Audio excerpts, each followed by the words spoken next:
माता सीता की यह रोचक लोककथा आपका दिल जीत लेगी, धन के भंडार भर देगी। ये कहानी सीता माता कहती थी और श्री राम इसे सुना करते थे। एक दिन श्री राम भगवान को किसी काम के लिए बाहर जाना पड़ गया तो सीता माता कहने लगी कि भगवान मेरा तो 12 वर्ष का नित्य नियम है। अब आप बाहर जाएंगे तो मैं अपनी कहानी किसे सुनाऊंगी। श्री राम ने कहा कि तुम कुएं की पाल पर जाकर बैठ जाना और वहां जो औरतें पानी भरने आएंगी उन्हें अपनी कहानी सुना देना।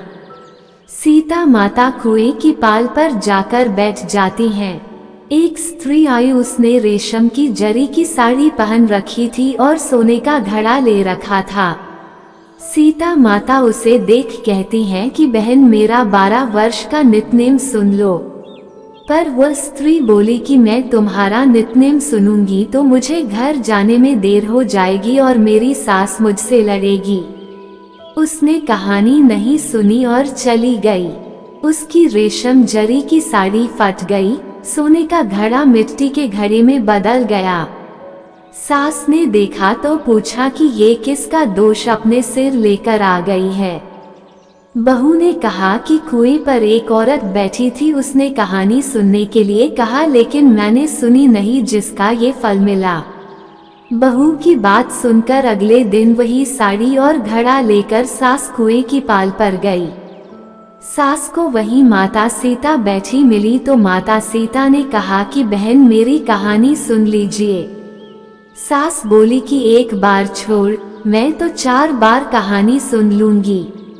राम आए लक्ष्मण आए, देश के पुजारी आए, नित्यनेम का नेम लाए आओ राम बैठो राम, तपी रसोई जियो राम, माखन मिश्री खाओ राम, दूध बताशा पियो राम, सूत के पलका मोठो राम, शाल दुशाला पोठो राम, शाल दुशाला ओढ़ो राम, जब बोलूं जब राम ही राम, राम संवारे सबके काम, खाली घर भंडार भरेंगे सबका बेड़ा पार करेंगे, श्री राम जय जय राम। सास बोली कि बहन कहानी तो बहुत अच्छी लगी। कहानी सुनकर सास घर चली गई और उसकी साड़ी फिर से रेशम जरी की बन गई। मिट्टी का घड़ा फिर सोने के घड़े में बदल गया। बहू कहने लगी सासू माँ आपने ये सब कैसे किया। सास ने कहा कि बहू तू दोष लगा के आई थी और मैं अब दोष उतार कर आ रही हूँ। बहू ने फिर पूछा कि वो कुएं वाली स्त्री कौन है। सास बोली कि वे सीता माता थी। वे पुराने से नया कर देती हैं, खाली घर में भंडार भर देती हैं, वो लक्ष्मी जी का वास घर में कर देती हैं, आदमी की जो भी इच्छा हो उसे पूरा कर देती हैं। बहू बोली कि यही कहानी मुझे भी सुना दो। सास बोली कि ठीक है तुम भी सुनो और सास ने कहानी शुरू की। राम आए लक्ष्मण आए, देश के पुजारी आए, नित्यनेम का नेम लाए आओ राम बैठो राम, तपी रसोई जियो राम, माखन मिश्री खाओ राम, दूध बताशा पियो राम, सूत के पलका मोठो राम, शाल दुशाला पोठो राम, शाल दुशाला ओढ़ो राम, जब बोलूं जब राम ही राम, राम संवारे सबके काम, खाली घर भंडार भरेंगे सबका बेड़ा पार करेंगे, श्री राम जय जय राम। कहानी सुनकर बहू बोली कि कहानी तो बहुत अच्छी है। सास ने कहा कि ठीक है इस कहानी को रोज कहा करेंगे। अब सास बहू रोज सवेरे उठती, नहाती धोती और पूजा करने के बाद नित्यनेम की सीता की कहानी कहती।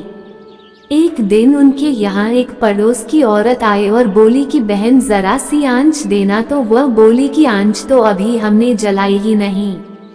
पड़ोसन ने कहा कि तुम सुबह 4 बजे से उठकर क्या कर रही हो। फिर उन्होंने कहा कि सुबह उठकर हम पूजा करते हैं, फिर सीता माता की नित्यनेम की कहानी कहते हैं।